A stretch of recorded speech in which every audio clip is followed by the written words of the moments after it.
Whosoever offers to me with devotion a leaf, a flower, a fruit, or water, that offering of love of the pure heart I accept. If a person says that bhakti or devotion, it's difficult then put this 26th verse of the 9th chapter of the Gita in front of them. It is astonishing that a misadventure has been done by human beings in the last 500 to 800 years, where people have started to say that bhakti or devotion is incredibly difficult, that God is very strict, and that all of this is not for them. They say that they just cannot do it. Shri Krishna is putting a big cross on this way of thinking through this particular verse. God says that He wants in this verse, God wants four things. Four things are: 1, patram, a leaf; 2, pushpam, a flower; 3, phalam, a fruit; and 4, toyam, or water. Give God these four things: a leaf, a flower, a fruit, or water, but whatever you give must be given with devotion, and that the person should be pure of heart and free from desires.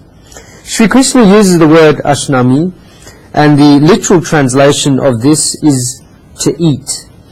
And if Guruji was to say it in simple language, it means I accept it. So this verse is extremely important in both the whole Gita and the 9th chapter of the Gita. Guruji often says all the time, in particular his discourses, that if there are two scriptures that are close to Shri Krishna, then one is the Srimad Bhagavad Gita and the second is the Srimad Bhagavad. This verse is written identically in both of these scriptures.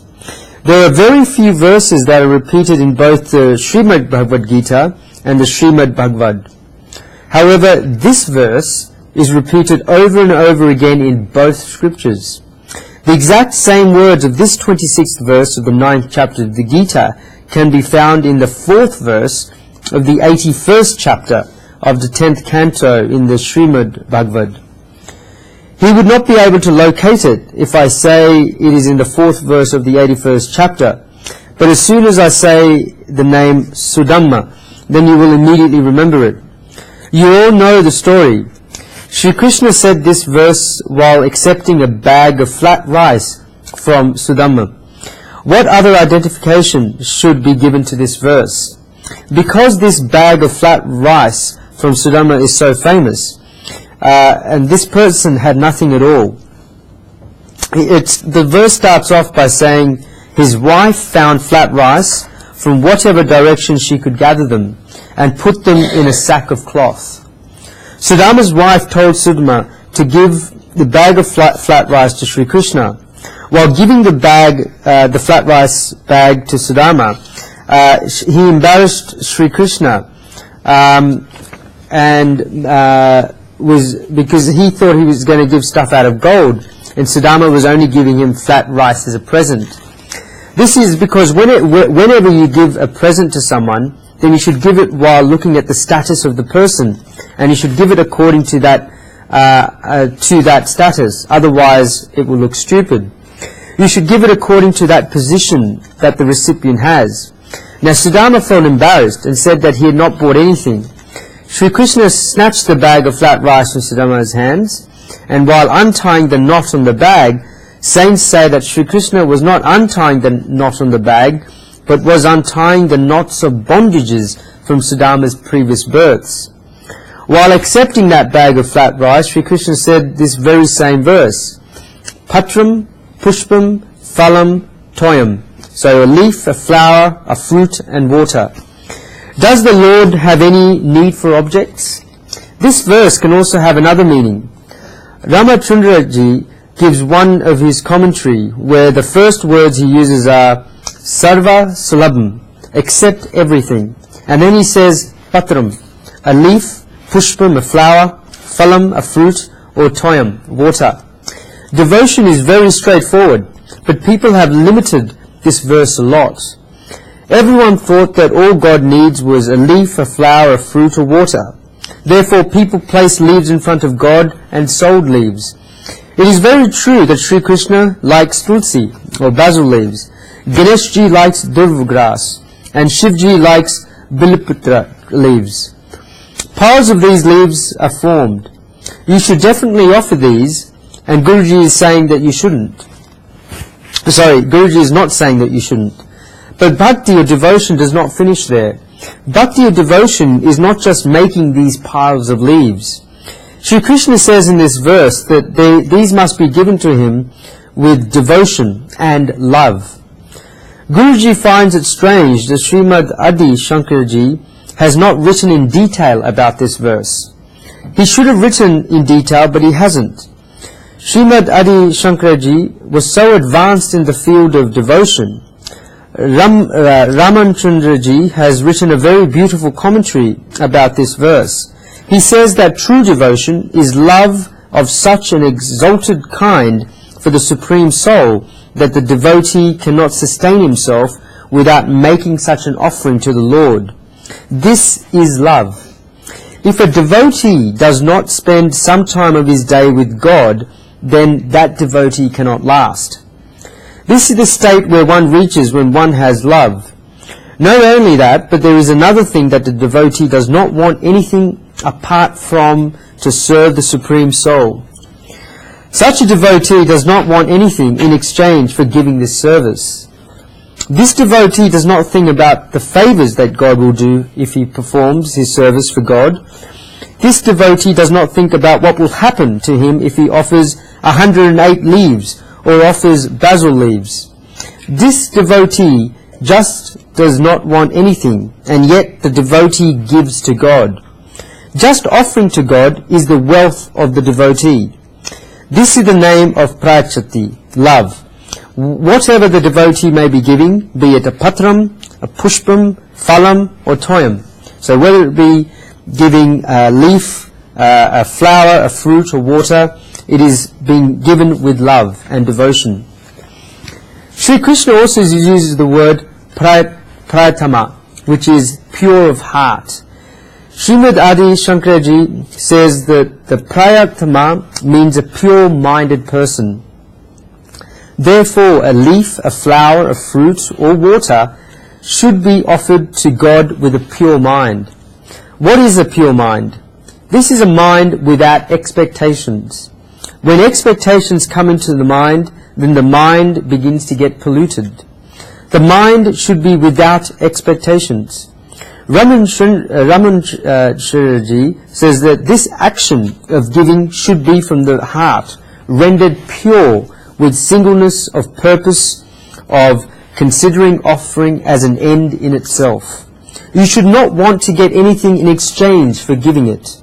A person who has this pure heart and gives with this heart has what he offers accepted by God, as Shri Krishna says in this verse. The meaning of this is that when you are offering something to God and wish that you can get something in return, then God does not take that thing. God does not accept that thing. When a person reaches a certain level, then he does not want anything from another human being. We have been seeing for the last 20 years, that whenever a wedding invitation comes, then a very nice wedding invitation has been made. And it is written at the end, we will not accept any gifts or money from you. They will not accept any gifts. Why? There is a reason for this. If someone gives the married couple 51 rupees, then whenever that giver has an occasion, there is an expectation to get 101 rupees back. This is a simple and straightforward business. Therefore, putting an end to it by saying, we do not want 51 rupees from you, but at the same time, you should not expect anything from us. That is the end of the matter.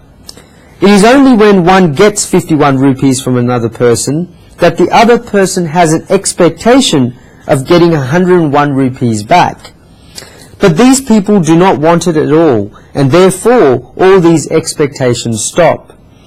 In the olden days, when gifts and money were given, then there was a reason behind it, and that people did not have so much wealth, and during the occasion of the wedding, the father of the bride would sit there with so many expenses, but the money that everyone would give would ease the burden of those expenses.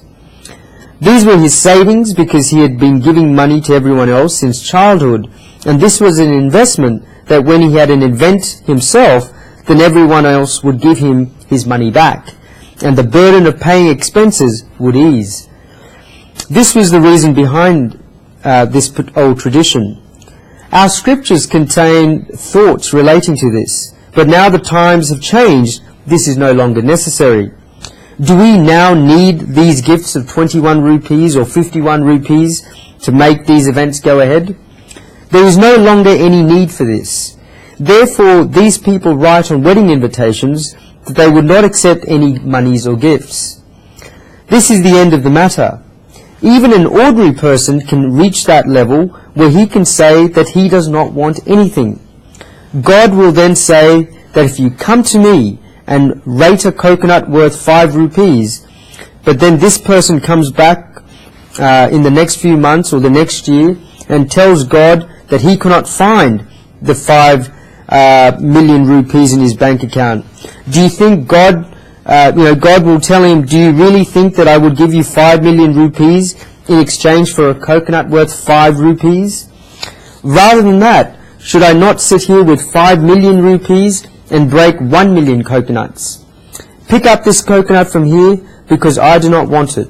If you're coming here with expectations, then this will not work. But if you give something without any feelings of expectations, then I will accept it. Shri Krishna uses the words Bhakti Bharatam, meaning given by devotion. Bhakti is a very high level state. Whatever you give out of patram, or a leaf, or a flower, or a fruit, or water, then the Supreme Soul will accept it. The first way of looking at this verse is that it describes the straightforwardness of devotion. But if we go back deeper, one step, then a bigger topic opens up here. This is because a lot of people just look at this verse from the very first step. Bhakti is straightforward, and this is of course very true. There are no doubts about this. But people have held on to this interpretation of the verse so much that they only think it means that Shri Krishna likes basil leaves, Ganeshji likes durva grass, and Shivji likes bilpatra leaves. It just stops at that point. Now, after placing all these nice leaves, people come and place nice flowers in front of God. People then place fruits from all different seasons in front of God. Then people offer water. And our devotion just finishes there. People think that God does not need anything apart from a leaf or a flower or a fruit or water. Can the same Shri Krishna, who shows that the universal form of devotion in the Srimad Bhagavad, and the same Shri Krishna who in the Srimad Bhagavad Gita is giving great thoughts from the peak of knowledge, be so materially orientated that he is stuck with objects because he is asking and only asking for leaves, flowers, fruits and water? There must definitely be another meaning in this. There must be something deeper in this verse. There is a reason behind this. If devotion could take place by just offering flowers to God, then were the leaves on trees and plants not already offered to God? If you only break bilipatra leaves from a bilipatra tree and offer them to Shivji, then does that mean that it is devotion? Or if you only break tulsi leaves from a tulsi plant and offer them to Lord Vishnu, then does that mean that this is pure devotion? Were the tulsi leaves and the tulsi plant not already offered to God? Does that mean that God only resides in the idol? Was God not also in the tulsi plant? When you broke flowers from a plant, then was it just devotion then? The flower on a tree was already offered to God. Swami Raptrit used to say that when you break a flower from a plant, then there is subtle violence there. This is because the flower is the most beautiful part of the plant.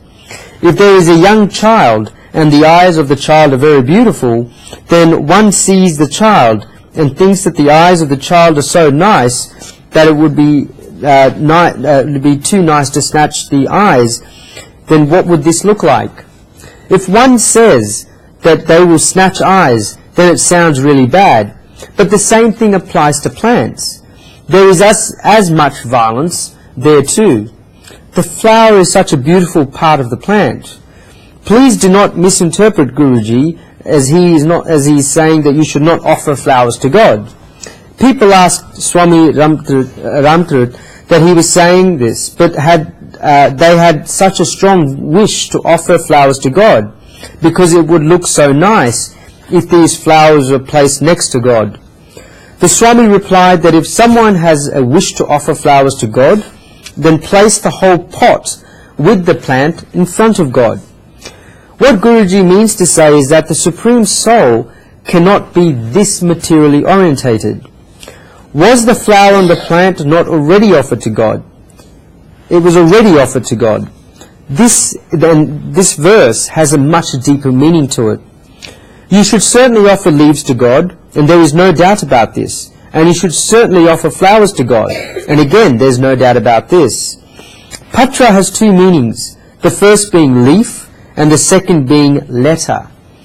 While offering basil leaves should shine in one's mind, that just like one is offering this leaf to God, one should write a letter to God. If you want to write a letter to the Supreme Soul, then how should you write it? There's a famous poem, Hari Tara Che Hajar Naam, Dev Naam Lakhi Kankotri, Raj Roj Roj Badal Mukam, Kaya Dam Lakhi Kankotri, Prabhu Tane Ka Bisha Ma Lakvi, Bhasha Par Mane Khabar Nati. Lord, you have 100 names, to which name should I address this letter? Every day your place changes. To which place should I write this letter? Lord, in which language should I write to you? I do not even know the language. So you should forget about worrying about these two things. There is no need for an address, and there is no need for a language. This is because the Supreme Soul is all-pervading and is all-knowing. The Supreme Soul is all-pervading, and therefore there is no need for an address. And the Supreme Soul is all-knowing, and therefore the Supreme Soul knows all languages. Great saints explain it very beautifully, that the thoughts we have when we sit in front of God are letters that are written to God. If Guruji was to say this in modern language, then the thoughts that come to our minds when we sit in front of God come out of emails in God's inbox. The Supreme Soul understands all languages. There are no limits to languages for God. The Supreme Soul is our mother. It can never be that a mother does not understand the language of her child. Whatever the child says, the world may not understand it, but the mother always understands it. The language is different. When a child is 1.5 to 2 years old, then the child is speaking in a language that nobody understands. People wonder about what the child is talking about, but the mother knows that her child is thirsty, that the child needs water. The mother understands everything that her child is saying. In whatever language we speak, the Supreme Soul will understand. So write a letter to God. The more innocent that your heart is, then the more innocent the letters will be. One person gave me a very beautiful book as a present, and I read it. It was called Letters to God. It is an incredibly beautiful collection. Young children have written letters to God by addressing them, Dear God. Guruji, not forgetting that about 15 years ago in an evening newspaper in an English language, there was a column entitled Dear God. Letters like this were collected in a book. There were such beautiful letters that young children had written to God. There was one letter that Guruji remembers. The young child was going to church on Thursday and wrote a letter saying, Dear God, tomorrow we're going on a vacation for 10 days, and therefore I will not be able to come to you for 10 days. I'm going on vacation with Mummy, Daddy, and everyone else, but I promise you, God, that I'll remember you there every day. Then the child signed underneath and wrote, P.S. Dear God, do you ever go on vacations? Such innocence, and Guruji thinks that this can only come from the heart of a child. This is because the child thinks that God does everything that a child does. So write a letter to God. We write letters without even thinking about them because the thoughts that come to our mind while sitting in front of God are letters. But the difficulty is that the majority of our letters are complaints and requests. This is our first difficulty. We always go to God for a reason. We ask why this happened, or we ask God to give us something. God does not like reading such letters. If you are sitting there fresh after having a bath every morning and your neighbor comes to you and asks for 200 rupees or for 1,000 rupees and asks you to give this for 1 day or for 3 days, then will you get frustrated? Of course you will.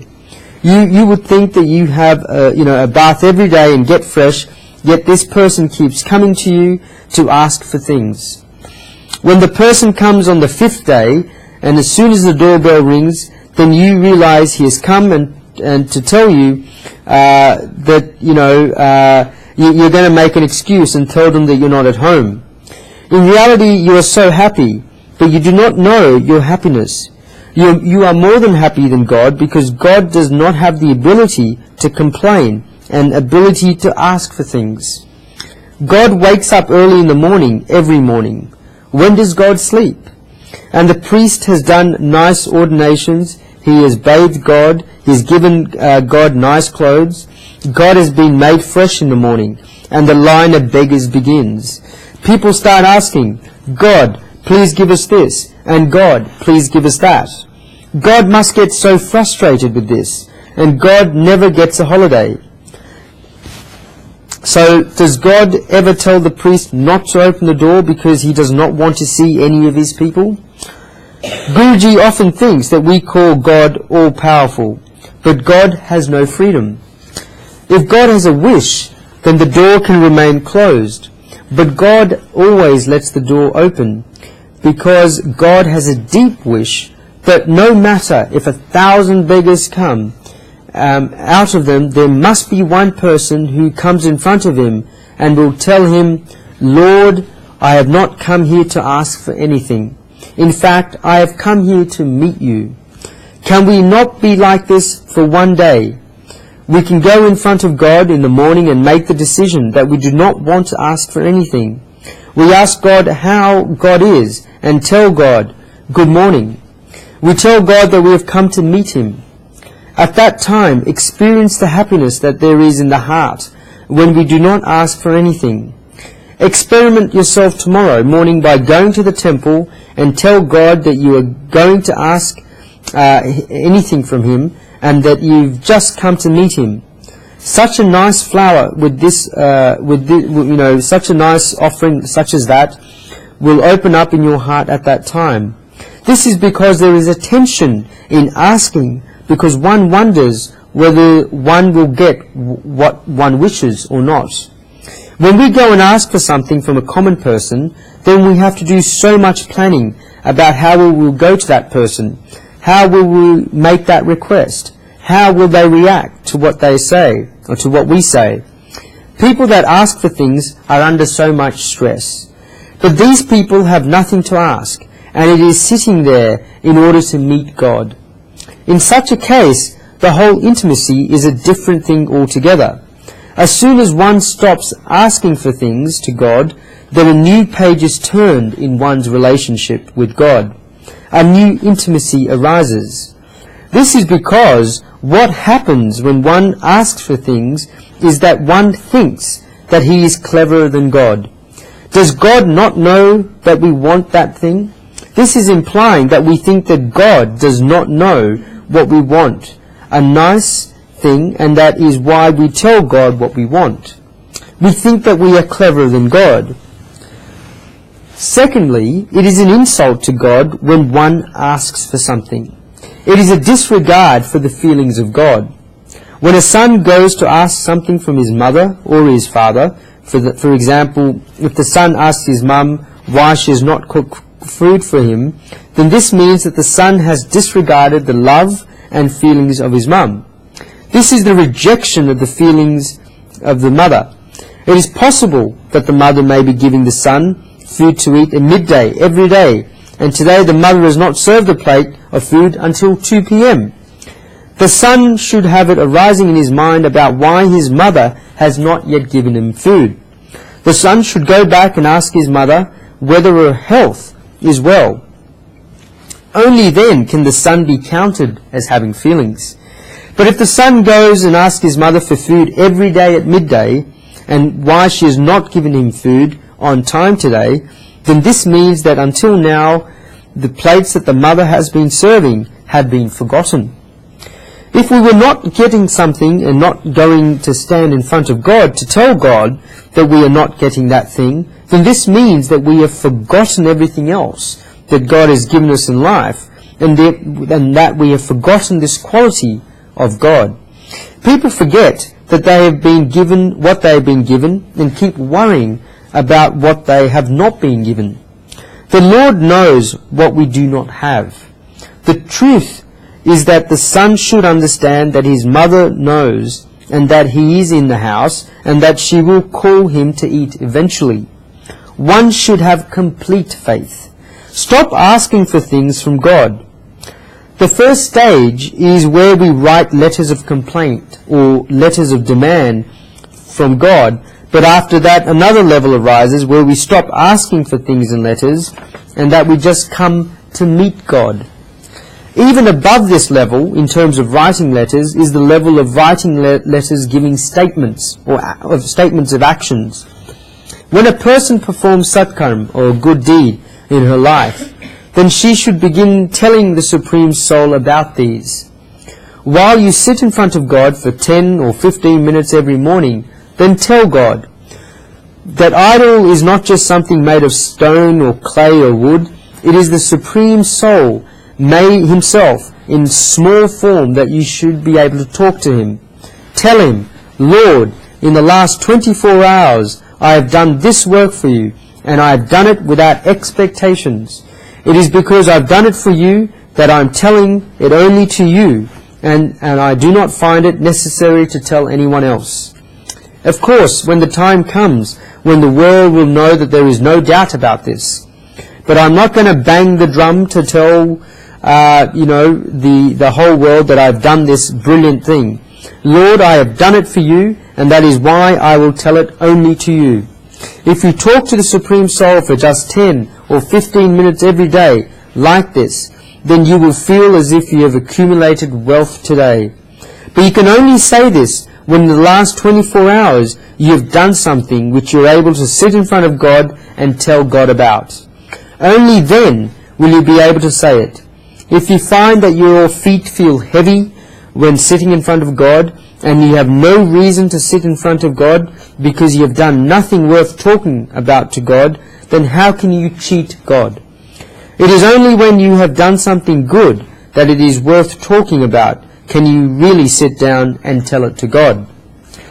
And then there's the highest level of letter writing you can write. It is when the devotee asks God, Lord, if there is any work that I am capable of doing, then please tell me. I have done what I thought I needed to do, but now you tell me what I should do henceforth. Such a devotee asks God for orders and asks God what he can do for God. When a devotee tells God this, then God begins to give inspiration to his intellect. This is a wealthy life. Now the devotee can say everything he is doing is because God is making him do it, and he is doing it through God's inspiration. A devotee who reaches this level can say that everything he is doing is through God's inspiration. He can say that God is making him do it, and he is therefore doing it. We have put the words of devotees who have reached this level in inverted commas. If we had used those quotes to do good things, then it would not have mattered, but we have used them to not do things.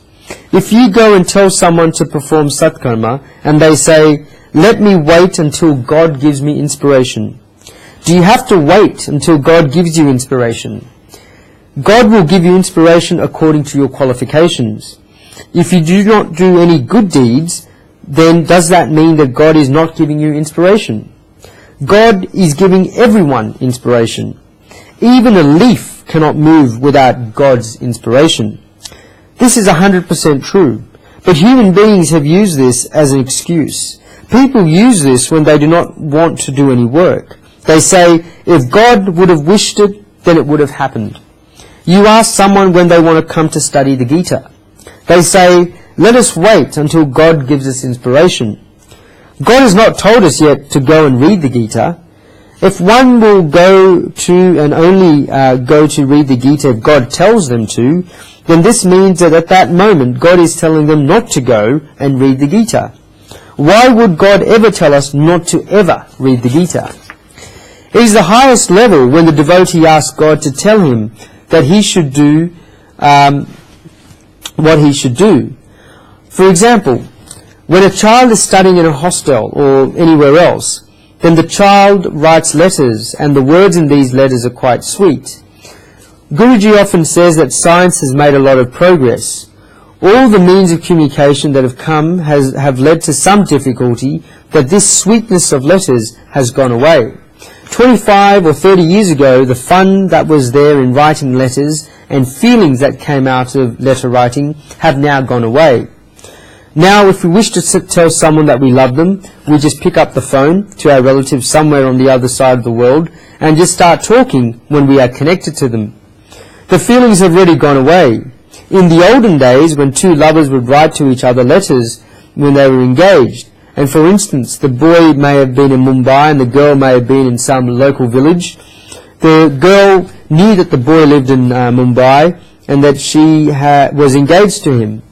They would write letters to tell them, and when the letters came, they would put their letters inside their books and read them. They would read them in the morning, they would read them at lunchtime, they would read them in the evening. This was the whole sweetness, and there is, as Guruji says, this is no longer the case. Now, whenever an engagement has taken place, the boy calls the girl at 11 a.m. on a Sunday and asks her if she wants to go somewhere in the town. The boy tells the girl that he will come to a building at 2 p.m., sound the horn, and shoot, and she comes and she's there at 2 p.m. sharp. At 2 p.m. comes, he sounds the horn very loudly, she's not there, and eventually she comes down. Now, is there any sweetness in all of this? There is fun in writing the letters. Guruji says that he remembers when he was young, he lived with his grandma for 2 years. His father used to write him letters, and to his sister, who is 2 years older than him, and he would sit with his grandma. When the letter came, then his grandmother did not know so much how to read, but the postman would come and read it out first. Those who have lived or live in a village will know that the postman in the village always reads the letters. This is because letters do not come from anywhere else. When a letter comes from Mumbai, then the postman will say that it's come from Mumbai. Guruji's grandma would ask the postman to read the letter. Therefore, first the postman would read the letter. Everyone would listen to the whole letter, and then they would keep it safe somewhere. Guruji's sister and he would then come back home when school is finished. His grandmother would immediately tell his older sister, "Charu, you read the letter. Your father has sent a letter." Guruji's sister would then read the letter. Guruji would be watching this, and he was only 6 or 7 years old. He would go and see her reading the letter, and his grandma would be listening to it. Then his sister would go and play outside, and 1 or 2 hours later would pass, where grandma would call him. Guruji would ask grandma what he could do for her, and grandma would tell him to read the letter. I would tell my grandma, "My sister already read it, and you have already heard it once. Would anything new come into the letter if I read it again?" When we were young, then we would think about why our grandma would be making us read the letter. Grandma would tell Guruji again the next day to read the same letter. Even at that time, he would say, "Grandma, why do you keep on making me read the letter?" Not only that, but many times at night, there was no electricity in the villages, and Guruji would basically, in the light of the lamps, see his grandma was reading letters. She would be reading every letter. How much feeling would go into this? Her son had written her a letter. Now these feelings in this world are not currently there. Guruji often thinks about why he asked his grandma why she wanted him to read those letters. This is because the more times the grandma would read the letter, the more her inner feelings would come out. In the same way, if the son from here would write letters to the Supreme Soul, then how much bliss would the mother up there feel? When a devotee who is the son writes such letters with a lot of feelings, then the mother up there reads the letters over and over again. The mother is incredibly happy that letters from her son have come. This is the word patram, or meaning leaves or letters, that Shri Krishna says in this verse. Guruji was giving an example earlier from which he has departed. If a son writes a letter to a father with an order to send him money, then the father may make an order. It is not as if the father does not make an order. The father knows that it is his son and that it is his duty to give money, and therefore he sends that money. But if only this letter comes every month and no other letters then after such letters come in after 3 or 4 months, then the father understands that the son only writes letters when he needs the money. Therefore, whenever a letter comes, the father does not even open it and just goes straight to the post office to order money, to place the order of the cash, because he knows that his son would have made an order. But if the son writes a letter asking for money, it is not as if he would have never asked for money, but also saying, "Dear Dad, I am settled here and I am comfortable here. My studies are going well." Then after 2 or 3 months, a letter comes where the son writes, "Dear Dad, I have just taken a test and I got 50 out of 50. My teacher gave me a lot of congratulations." The father would get so happy about reading out these letters loud. Then 1 or 2 times the son may ask that he is short of cash and that he would be grateful if the father could send him money. In this case, the father would immediately send him money. Then another letter would come from the son saying, "Dear Dad, the semester is finishing and I have come 3rd in the class this semester, but Father, next semester I wish to come 1st. I will work incredibly hard." The next semester would start and more letters would come from the son. The son would be studying for 2 to 3 years, then such a letter would come saying, "Father, now I have been granted a scholarship and I will receive 200 rupees a month through this scholarship. Therefore, if you only send me a little cash, then it will be all fine. My studies are going really well." After another year, another letter would come saying, "Dear Dad, I received 3 or 4 scholarships because after receiving the scholarship last year, I passed very well, and after speaking to a few more places, I received many, many more scholarships. Now even if you don't send me money, I'll pick up all the expenses myself." So tears of delight would come from the father's eyes because his son has become able to look after himself. Then after 4 months, another letter comes in saying, "Dad, I've told all my friends here about you. My friends very much wish to meet you. Dad, will you be able to come here? We are all waiting for you." When a devotee writes a letter to God saying, "Dear Lord, I have told the whole world about your thoughts and I have brought people towards you. Lord, these people are waiting to meet you. Lord, please come down." Then feelings arise in the Lord's hearts. A letter comes from the son saying, "Dear Dad, I'm coming back because my studies are finished. I've also saved a whole lot of cash. Dad, if you would like anything, then please let me know because I will bring it back to you." These last letters would end saying, "Please ask for whatever you wish for." In the same way, a devotee writes at the end of this letter at the highest level, "Dear Lord, please write to me if there is any work of yours that I would be capable of doing." Or, "Dear Lord, please order whatever you like. I have studied this world for 70 to 80 years by living in the world and now know that my studies have finished, Lord. My time to come back to you is here. Lord, I have accumulated a savings of satkarma. Please let me know if you would like anything, and I will bring it back. Lord, please let me know if there is any work of yours that needs to be done.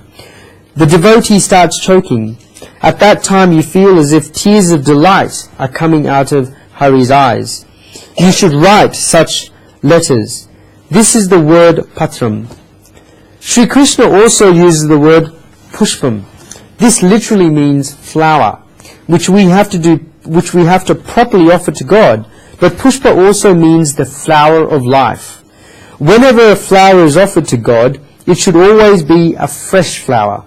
You cannot offer used flowers to the Supreme Soul. In the same way, when one's life is fresh, there is energy in one's life, and one's senses are awake, then such a flower of life can be offered to the Supreme Soul. There was a time about 20 years ago when the majority of temples you went to, or during discourses, you would only see people with white hair. Guruji always says welcome to the elders, and there is no doubt that they should attend these, but you would not be able to see anyone else there. When the flower of life is fresh, then you should offer it to the Supreme Soul. When youngsters come to Guruji's discourses, he likes it incredibly. He feels as if, Lord, I am offering fresh flowers to you.